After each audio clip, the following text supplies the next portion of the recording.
আসসালামু আলাইকুম।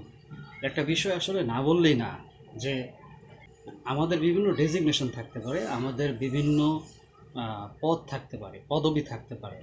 হ্যাঁ, আমাদের কার্যপ্রক্রিয়া অ্যাক্টিভিটিসগুলো ভিন্ন ভিন্ন রকম হতে পারে। আমাদের সমাজে বিভিন্ন ধরনের ফেস ভ্যালু থাকতে পারে।